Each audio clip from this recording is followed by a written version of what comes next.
Hello there and welcome to my channel. So today we are honored to have my mother-in-law right here. Welcome, Mama. Thank you. My pleasure. It is always very humbling to me, and it's just exciting to have you around because we know we're going to tap into your wisdom. So I am happy that you're here, and today we're talking about something really sensitive. We're talking about cohabiting with in-laws. So in a perfect world, even as the Bible says, a man should leave the father and mother and cleave to his wife. But life happens. Parents have to come over, like, to help out with children and all that. I just thought we should address this today because we fall in that perfect example. Because this is my husband's mother. We've been married for 4 years, but we've had you around for the most part. We have kids and we had them back to back to back. We need help, so she always have mercy and come over to help us out, which we really do appreciate. I want to say that you can give an entire teaching on living with in-laws and all that, but I think the most effective way is for us to just share our own little story, how we navigate daily. I think that might resonate more with people because we are giving you our own life experience. What do you think about that? Okay. All right.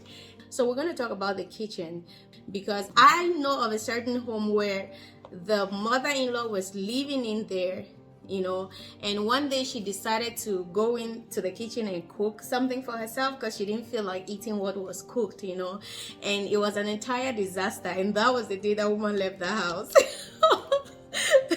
Like the woman of the house could not take it, and it could not be solved, so the man had to send his mother away, which was really sad. But that tells us how much the kitchen means to a lot of women. Mama, let me tell you what she does. For all this while that we've been together, she won't just wake up and say, I want to cook this. Her approach is, Anne and Nate, what do you guys want to eat? I mean, I can cook it for you guys if you don't mind. So you have never taken it upon yourself to do that. And I think it's so much wisdom. Even though I don't care. I don't care. If you're cooking, you're even helping me. Like, if I can even wake up and just see food, I'm so excited. I'm not too big on kitchen, but that is the approach you've been using. Why do you do that? Actually, the house is not my house. So the house is not my house, it's not my kitchen. And that's the thing. I think I should even commend you for that statement, because especially African mother-in-laws, this is my son's house, So there's that they feel grounded because it's my son's house. Yeah, but that's a mistake. Your son's house is not your house. Your son's house is not your house. That's the mistake I think some mothers make. Your son left the house. Yeah, when he got married, he left the house. Even if he did not leave, you have to make him leave. Let him go to his own house. Now that you're there for one reason or the other, you have to keep reminding them that that house is their house. Especially your son. He has to know it. If not, he may want to fall back on you for many things, like, oh, Mama, do this for me, Mama, do that for me, which is wrong. He has a wife. If he does that and you encourage it, there will be a problem between him and his wife. You understand? Because first of all, he has spent a long time eating your food, and he probably, his likes and dislikes. Exactly. Yeah, you know how to cook it the way he wants. Now the wife has come maybe from another a cultural background, and she knows other things, not the ones that you grew up liking. Right. So she has to take time to learn those things. She may know it, but she may know that, oh, my husband likes this, but she's still to learn how to cook it. And then the mama comes, she's the pro, and shows everybody how wonderful she can cook this. And in doing that, you risk making the wife feel inadequate. And if a man's wife is feeling inadequate because you are there, and there are problems in the house because you are there as a mother, you are not doing fine. You are not doing fine. So don't make your son's wife feel inadequate. After all, see the age difference. All the things you learned with time, she is still to learn with time. Why go to her house and make her feel as if she's not enough? Amazing. It is not your house. It's not your house. It's not your kitchen. It's not your house, it's not your kitchen. I'm so happy, like, especially my African mother-in-laws should hear this, because they feel so grounded. It's my child, it's my son's house. They are deeply rooted. Yes, so rooted, entitled to the kitchen. But what if your son and the wife are still struggling to stand, and the mother is the one that is supporting, like taking charge of the finances, like cooking expenses and everything are shouldered by the mother? How should she handle it for the wife not to feel a type of way? He who pays the piper determines the tune. No, yeah. If you want to help your son financially, you must do it with a lot of wisdom. First of all, don't make the wife and the son feel entitled to you, feel indebted to you. You can people have bank accounts. You can put the money there, and the guy removes it and gives the wife for shopping or so. I would never like that. If I give something to my son, the wife should know that it is his mother running this home, because some women don't know how to respect men, or no, not some women in general. They don't know how to respect men if the men are not man enough in certain aspects, like financially. I mean, you can help your son without everybody knowing that it is your mother buying food in the house. And we need to pray for that kind of situation, because that's not God's will for that family. Exactly. God can help them financially. Bible says a man who cannot provide is worse than an infidel, right? Something like that. Who cannot provide for who? For their family, also for his wife, his wife and children. So. Yeah, but in the context of that is that Paul was talking about widows who are widows indeed, and you need to take care of them. Some of us take scriptures and run with it. So if you have that kind of a widow in your house, and you are not taking, a helpless woman, she has not remarried since her husband died, and she's either your mother, your auntie, or whoever, you need to take care of her. But then it doesn't mean that men should sit. A man should be able to provide for his family. Go to God in prayers, and God will help you financially. If your mother gives you money once in a while, let her not come and put it on the table. Take this. Since you people don't know how to work money. No, don't do that. Awesome. But does that really happen these days? You'll be amazed. You'll be amazed at things that happen out there. Yeah. There's this second part we're going to quickly touch.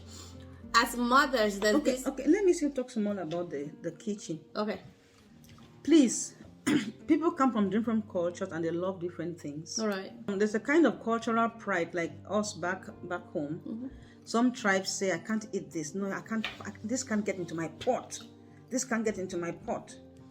If you are that kind of a woman who says maybe snails, snails can't get into my pot, or grasshoppers, insects, or whatever can't get into my pot. Right. The pots in that house they are not yours. Now, it's not good to despise anybody's culture. I read that in your book, and I thought it was really important. Yeah. So if you can't say, I can't eat, if you are not eating something as a mother-in-law, let it be known why you can't eat it. Don't say, we don't eat that in our village. Just say, please, I've never eaten this before. I see you struggling with snails in this house. I struggle with snails. I can't eat snails. But you and your husband, you think that it's a delicacy. So I can just take one snail and manage, try to, but you cannot say snails. You guys eat. You've married a woman who eats snails. No, we don't eat snails in our village. You can't do that. Exactly. So please, those pots are not your pot. Don't say this thing cannot enter my pot. It's not your pot. Let her cook whatever she wants to cook, and please.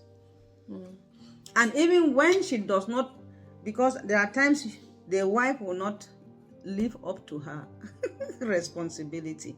These are young wives.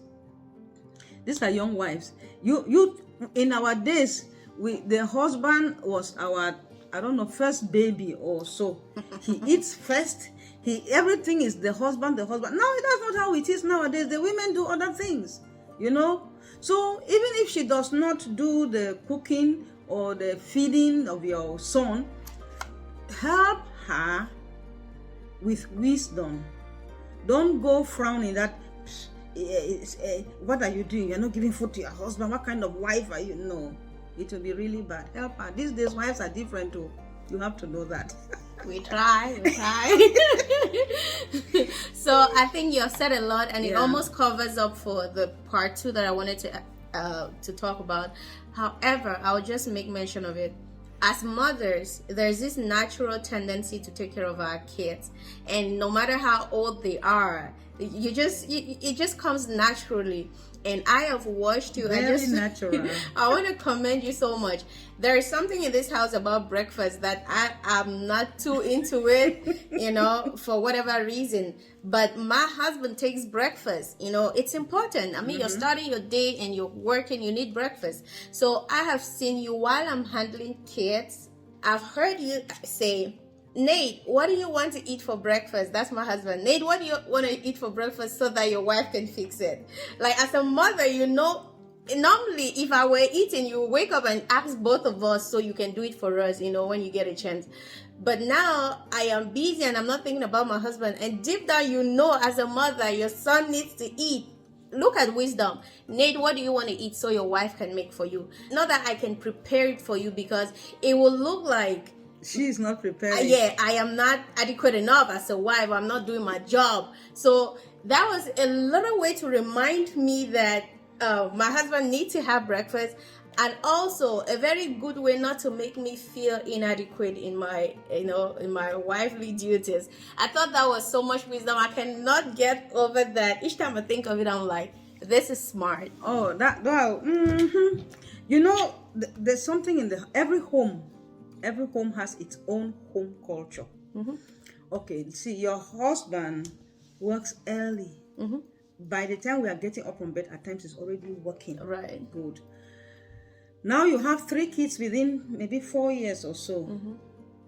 And they are all waking up almost at the same time. Right. The little baby will need to be changed, nursed, and the like. While the 2 guys are already maybe on each other, fighting for one thing or the other. Now I have like studied the home culture, and I realized that you can't be doing all that and be doing the breakfast. Now I cannot just take it upon myself to be doing breakfast. Right. That when I said, what do you want to eat so that your wife, of course, you knew I cannot be able to do it because I'm handling the kids. Yes. So there are times I'll do it and say, there are times I've done breakfast. I say, can you take this to your husband? Take it to him so that, of course, he doesn't know he's downstairs working in his office. Whoever cooked it, he doesn't know who cooked it. Right. The food, but a plate of food is coming. Right. Please, people can live well without all those strain and stress and I am the one who did this, you are the one who did not do that. Right. Those things, do they pay? They don't pay at all. Talk to us. They really don't pay. They don't pay, and if you don't want the house, go back to your own house.